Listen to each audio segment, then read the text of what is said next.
maksudnya di era sekarang kan kita tuh banyak skill atau kemampuan yang mungkin hampir sama gitu dengan semua orang. Tetapi kita perlu punya pembeda gitu, punya keunikan. Udah guys, jadi kemarin beberapa waktu lalu aku juga daftar magang dan di tahap pemberkasan itu ada form yang mengharuskan untuk mencantumkan sosial media di situ dan aku mencantumkan Instagram. Aku lolos di tahap pemberkasan. Lalu di tahap wawancara itu ternyata HR-nya tuh mention tentang postingan yang aku post di highlight. Dia lihat dari highlightnya. Kira apa ya, minat, passion yang aku akan tonjolin gitu untuk jadi branding aku. Dan karena aku mahasiswa PR, jadinya aku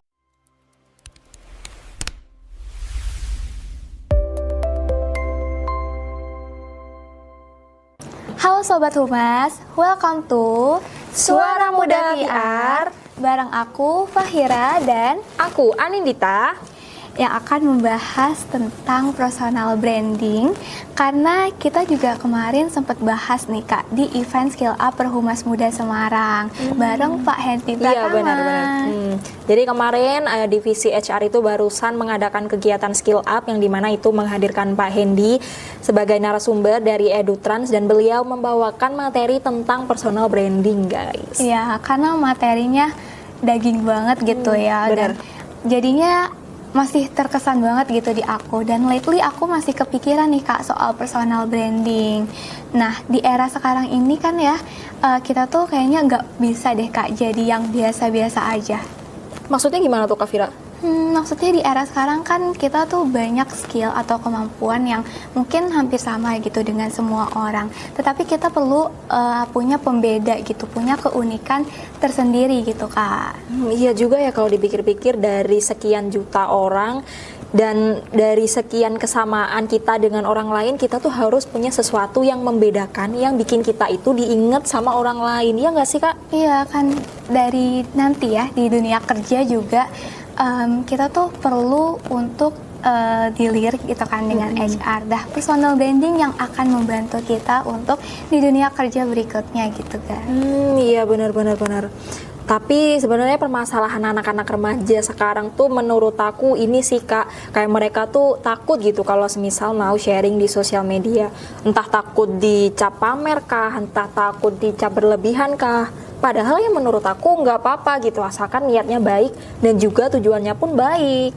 Iya, sebenarnya sesimpel sharing journey, terus juga achievement itu nggak apa-apa banget ya untuk membangun personal branding kita. Karena aku pun udah merasakan impactnya gitu Kak. Oh ya, gimana tuh Kak ceritanya?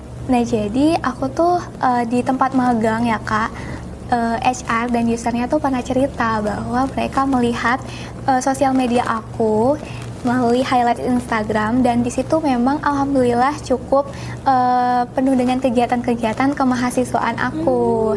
Dan dari situ itu jadi salah satu alasan mereka menerima aku Kak. Wow, tuh guys, ternyata personal branding atau sesuatu yang kita post di sosial media kita tuh bisa membawa pengaruh juga buat kita. Karena aku pun punya pengalaman yang mirip-mirip sama Kak Vira guys. Jadi kemarin beberapa waktu lalu aku juga daftar magang dan di tahap pemberkasan itu ada form yang mengharuskan untuk mencantumkan sosial media di situ dan aku mencantumkan Instagram aku kan. Nah, alhamdulillahnya aku lolos di tahap pemberkasan. Lalu di tahap wawancara itu ternyata HR-nya tuh mention tentang postingan yang aku post di highlight. Dia lihat dari highlightnya. Terus aku jadi mikir, oh ternyata personal branding tuh penting banget. Gimana kalau semisal aku lebih aktif lagi ya, pasti impactnya juga bakal lebih baik ke aku gitu. Seru banget ya, jadi makin semangat kan buat upgrade lagi personal brandingnya. Karena bayangin aja itu baru dari highlight, gimana kalau kita aktif di feeds, reels, terus juga media sosial lainnya, bahkan LinkedIn, itu opportunity-nya bakal jauh lebih besar lagi. Bener, aku setuju sih. Setelah dipikir-pikir ya emang iya juga ya, tapi ngomong-ngomong tentang personal branding yang Kak Vira bangun ini, gimana sih cara Kak Vira buat membangunnya? Karena kalau aku sendiri itu bukan tipe orang yang ngepost segala sesuatu di sosmed gitu. Kayak jadi aku cuma ngepost yang simpel-simpel aja. Semisal kalau aku habis punya achievement, habis menang lomba, itu aku post di Instastory, atau aku habis berkegiatan itu aku post di Instastory gitu sih. Aku masih kayak gitu, personal brandingnya sesimpel itu. Kalau Kak Vira tuh gimana? Kalau aku sebenarnya juga belum aktifnya gitu ya untuk membangun personal branding, tapi karena materi personal branding ini aku jadi kepikiran nih, kira-kira apa ya minat, passion yang aku akan tonjolin gitu untuk jadi branding aku. Dan karena aku mahasiswa PR, jadinya aku skill yang aku bisa tonjolin gitu ya, yang related dengan PR mungkin adalah fotografi dan videografi. Oh, bagus tuh. Bisa tuh kali kalau nanti kerja, misal Kak Fira kerja di agensi yang keren gitu, ntar bisa bikin konten yang ini loh, yang one day, day one. Day one, one day. Gitu. Iya sih Kak, itu bisa jadi ide yang menarik sih. Gen Z abis lah. Iya, karena aku tuh kepikiran juga sih Kak, aku suka mendokumentasikan sesuatu, acara, terus juga suka dokumentasiin orang gitu ya, foto or video gitu. Jadi itu menjadi kepuasan tersendiri gitu Kak bagi aku, dan enjoy banget teman-teman ngejalaninnya. Jadi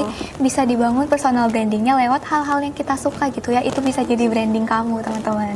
Tuh kan guys, jadi semisal kita udah mengetahui apa yang kita bisa, apa yang kita minati, apa yang kita suka, dan kita bisa memberikan impact juga ke orang lain. Kalau Kak Fira nih bisa memberikan bagian untuk orang lain juga, itu sesuatu hal yang apa ya, menjadi kepuasan untuk diri kita sendiri juga guys, gitu ya kan Kak? Iya. Dan membangun personal branding itu sebenarnya dari hal-hal kecil dulu itu aja ya, kayak analisis dulu nih minat kamu apa, kemudian bisa ditonjolin gitu branding kamu dari situ, dan menjadi keunikan gitu ya tersendiri bagi teman-teman semua. Bener banget. Jadi buat teman-teman sekalian, kalian jangan suka overthinking dulu guys. Kalian apa ya, jangan kayak aku yang harus nunggu achievement dulu atau harus berkegiatan dulu. Kalian sebenarnya bisa kalau guys, kita kalian sharing-sharing tentang hal-hal kecil yang kalian lakukan, progres-progres yang kalian lakukan. Misal sesimpel ada tugas UAS atau tugas UTS, tugas kuliah, itu bisa kalian bagikan di sosial media kalian, biar orang-orang tuh tahu gitu loh kalian tuh membawakan value apa. Bener banget, jadi mulai dulu aja ya teman-teman. Nah tapi nih Kak, aku dan mungkin teman-teman yang lain tuh kepikiran gitu ya, sebenarnya untuk memulai ini lebih baik konsisten dulu atau mikirin kualitasnya dulu nih Kak. Tapi karena kalau mikirin kualitas aja nih Kak, biasanya kan suka stuck di situ-situ aja ya Kak. Nah gimana nih kalau menurut Kakak? Kalau bagi aku sih ya, kalau membandingkan dua hal itu sebenarnya dua-duanya tuh penting guys. Cuman kalau dari aku sendiri itu lebih ke kita konsisten aja dulu, karena dari konsistensi itu kita bisa mengevaluasi setiap progres kita yang nantinya itu bisa membuat kita menjadi pribadi yang berkembang dan bisa menghasilkan output yang baik, lebih baik juga gitu. Setuju sih, karena kita kalau nunggu sempurna dulu, kita bisa jadi stuck di situ-situ aja dan gak akan pernah mulai-mulai.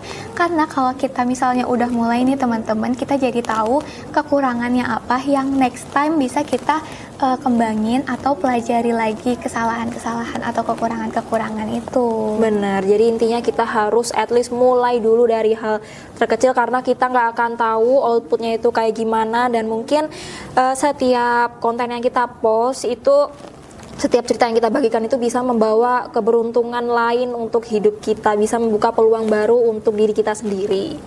Nah iya, nah tadi kan kita udah bahas personal branding tuh dari media sosial aja ya, tapi sebenarnya justru ini kunci utamanya teman-teman. Personal branding atau branding gitu ya, nggak cuma dari media sosial aja, tapi juga perlu konsisten secara real life nih gitu. Jadi tapi iya juga ya, dipikir-pikir kalau semisalkan kita membangun personal branding kita di sosial media sedemikian rupa, cuman kalau di real life apa yang kita tunjukkan di real life itu nggak selaras, nggak sepadan dengan apa yang kita bangun di sosial media, juga agak kurang ya, kelihatannya agak gitulah. Iya. Nah teman-teman buat yang mau mulai nih, mungkin bisa mulai dari cara berkomunikasi kita dulu aja teman-teman, atau cara pembawaan diri kita gitu. Oke, mungkin cukup sekian dari kami. Semoga apa yang kita bawakan pada hari ini bisa memberikan impact yang baik untuk teman-teman semuanya, dan bisa membangun motivasi untuk teman-teman semuanya untuk menjadi lebih baik. Sampai jumpa di episode selanjutnya.